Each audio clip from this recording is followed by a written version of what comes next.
AICC head office Indira Gandhi Bhavan ప్రారంభోత్సవంలో పాల్గొనేందుకు CM Revanth Reddy Delhi వెళ్లారు. టూర్లో మంత్రివర్గ విస్తరణ, నామినేటెడ్ పోస్టుల భర్తీ, పీసీసీ కార్యవర్గ కూర్పుపై ఏఐసీసీ నేతలతో చర్చించే అవకాశం ఉంది. ఇక ఈ నెల 16న సింగపూర్ వెళ్లనున్నారు సీఎం రేవంత్. స్థానిక సంస్థల ఎలక్షన్స్ ఎప్పుడు జరిగినా సిద్ధంగా ఉన్నామన్నారు మంత్రి పొన్నం ప్రభాకర్. ఆదివాసీ సంస్కృతి సంప్రదాయాల పరిరక్షణకు సర్కారు కృషి చేస్తోందని చెప్పారు మంత్రి సీతక్క.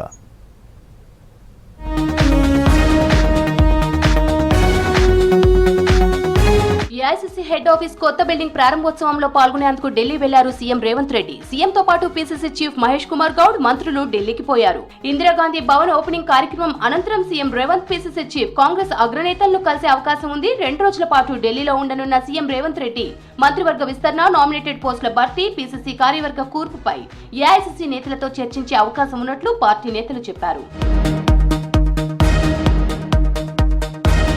ఢిల్లీ టూర్ తర్వాత సీఎం రేవంత్ టీం 16న సింగపూర్ వెళ్లనుంది. రాష్ట్రంలో పెట్టుబడులే లక్ష్యంగా సీఎం రేవంత్ రెడ్డి ఈ నెల 19 వరకు ఐటీ మినిస్టర్ శ్రీధర్ బాబుతో కలిసి సింగపూర్ లో పర్యటించనున్నారు. స్కిల్ యూనివర్సిటీలో భాగస్వామ్యంపై ఒప్పందాలు, పారిశ్రామిక పెట్టుబడులపై సీఎం బృందం చర్చించనుంది.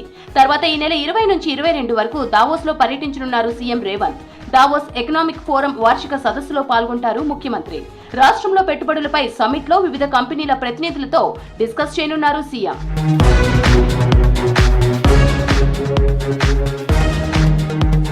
స్థానిక సంస్థల ఎన్నికలు ఎప్పుడొచ్చినా సిద్ధంగా ఉన్నామన్నారు మంత్రి పొన్నం ప్రభాకర్. హన్మకొండ జిల్లా భీమదేవరపల్లిలో భద్రకాళి సమేత కొత్తకొండ వీరభద్రస్వామిని దర్శించుకున్నారు మంత్రి. వీరభద్రస్వామి ఆలయాన్ని టూరిజం హబ్ గా అభివృద్ధి చేస్తామన్నారు. అంతకుముందు కరీంనగర్ డీసీసీ ఆఫీస్ లో నిర్వహించిన పీసీసీ మాజీ చీఫ్ సత్యనారాయణ జయంతి వేడుకల్లో పాల్గొన్నారు పొన్నం. ఈ ప్రాంతంలో కాంగ్రెస్ పార్టీకి సంబంధించి ఒక గొప్ప ఖ్యాతిని సంపాదించి పెట్టిన నాయకుడు, ఒక గ్రామంలో జన్మించి ఇందిరాగాంధీ గారి లాంటి నాయకుడి దగ్గర పూర్తిగా సత్సంబంధాలతో గట్టిగా పనిచేసినటువంటి వ్యక్తి, 6 రాష్ట్రాలకు ఇన్ఛార్జ్ ఉన్నటువంటి వ్యక్తి. అటువంటి వ్యక్తికి కలిసి వారి దగ్గర శిష్యరికం పొంది పనిచేసేటువంటి అవకాశం దొరికింది.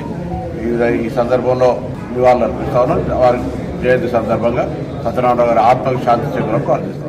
ఆదివాసీ సంస్కృతి సంప్రదాయాల పరిరక్షణకు సర్కార్ కృషి చేస్తుందన్నారు మంత్రి సీతక్క.